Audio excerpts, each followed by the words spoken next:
So the question that we're going to do first, find the exact value of the 6 trig functions of the angle theta if 4, -3, so highlight 4, -3, is a point on the terminal side.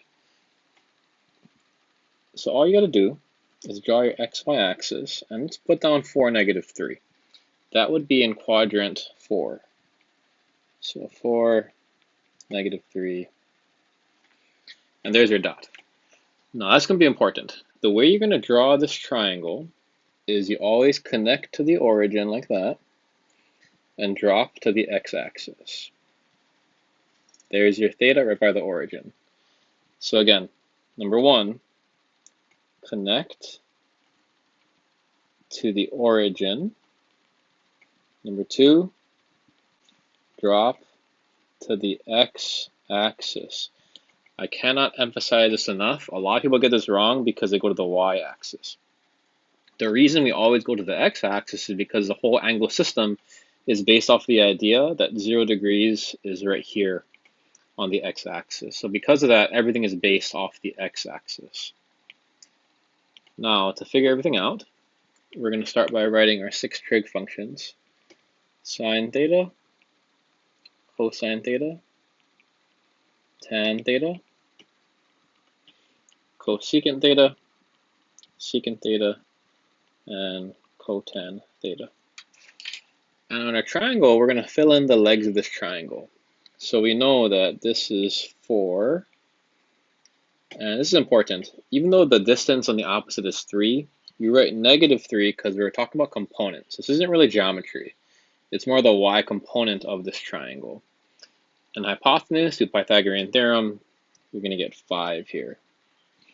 And the 5 is actually referring to a length, so this thing is actually always positive. Only the x and y components could be negative. Hypotenuse is actually always positive. Once you have your triangle, let's figure it out. Sine theta, that's -3/5. Cosine theta, 4/5. Tan theta, -3/4. Cosecant theta, -5/3. And again, we're just flipping it here. So I'll just go a little quicker. And there we go. Those are the 6 trig functions of the angle theta. Now for our next part, it says using a coterminal angle. So highlight coterminal angle here. So to do that, I'll give you an example here. The idea of coterminal angle is that you can add or subtract 360 degrees freely. So think about let's say this is 30. If I do 390 right there, notice how it's the exact same position. So that's the idea of coterminal, is that you can add or subtract 360 and you don't actually change the position of the angle. So we're going to do this. First example right here. Let's draw a line. It says sine of 390. So 390 is not in our circle, so we're going to subtract 360. That's the whole idea of coterminal. And we get sine 30. So that's much easier to figure out now. Now we're going to do the circle techniques we've been practicing. Here is my circle. 30 degrees is right there. Notice how it's sine, so that's going to be the y value. This is a small distance, so notice how it's small. And it's positive. So the answer must be positive 1/2. Next one. Cosine 420, let's subtract 360. So that would be cosine of 60. That's right there. Now we're talking about the x value. If it's the x distance, that's horizontal distance. That's here. So notice how that is, again, a small value. And it's in quadrant 1, so it's positive. The answer is positive 1/2. Next one. -7 pi over 4. So to make it easier, let's add 2 pi or 360. So now we have secant of pi over 4.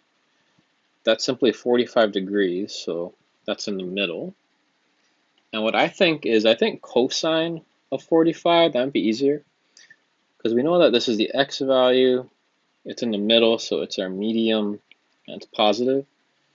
Cosine 45 is root 2 over 2. We want secant 45, so just flip it.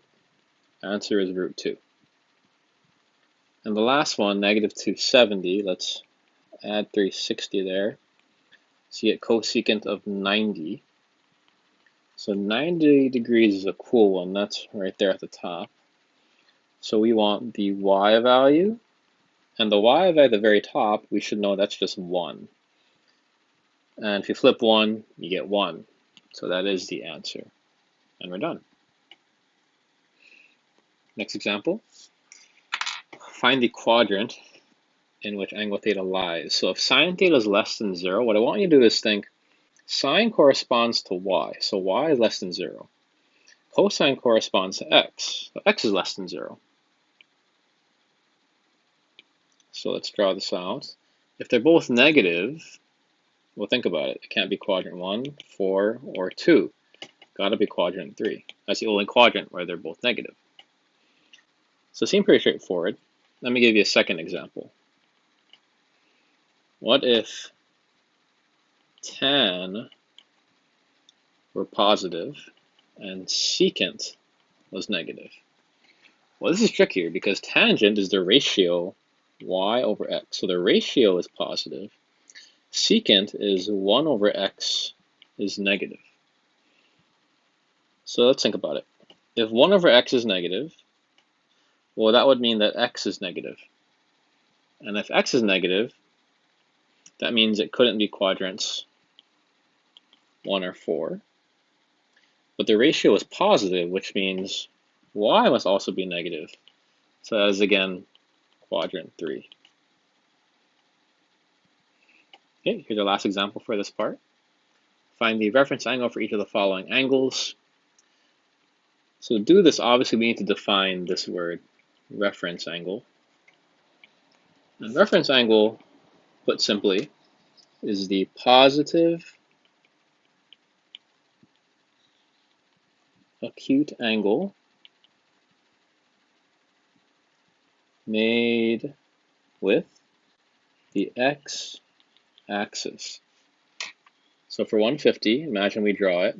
That's about right there. 150. The reference angle is that little bitty piece right there. The positive acute angle with the x-axis, and that would be 30. Negative 45, that's going down. So notice how it already is acute, it's just not positive, right? We want this part. So just make it positive. 45. 9 pi over 4. So we can actually do a mixture here. We can actually subtract 2 pi to make it easier, and that would be pi over 4. And that's great. Hopefully you realize that's just in quadrant 1. That's already positive. So pi over 4 is your answer because it's already acute and positive.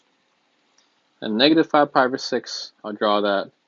That's negative 150. That'd be like over here. So we want that little bitty piece that's left. That would be 30 degrees, or doing radians, pi over 6.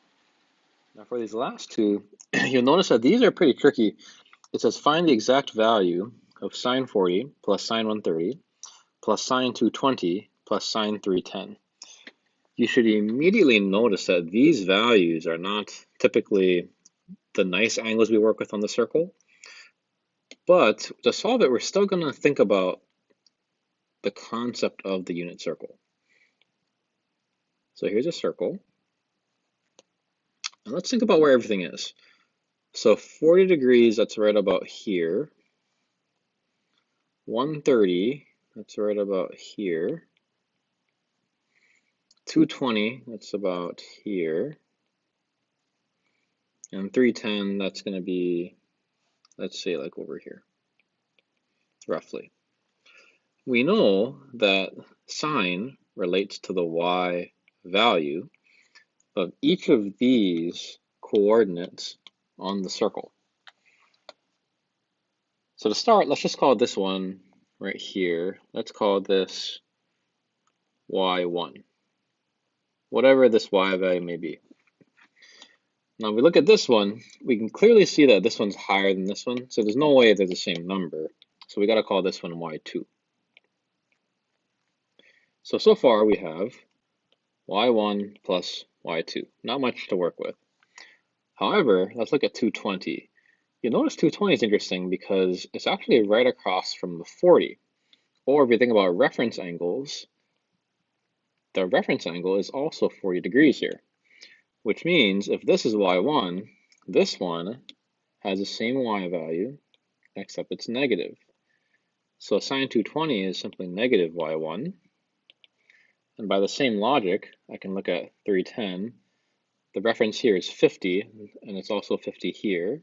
So I can think about this reference angle. They're both 50, which means the y values are identical, but it's negative since you're in quadrant 4 rather than 2. So this question now gets much easier because the y1s cancel, the y2s cancel, 0 is our answer. Now for the final thinker, it gives you sine theta is 0.2. Find f of theta plus pi. So generically, let's just draw a circle, and let's say here's theta, and the y value is 0.2. It says find theta plus pi. So conceptually, just think, if I add pi, that's rotating it 180 degrees. That's plus pi. What's the y value now? And the y value should be negative 0.2, since it's rotating 180 degrees. So the answer here is, again, negative 0.2.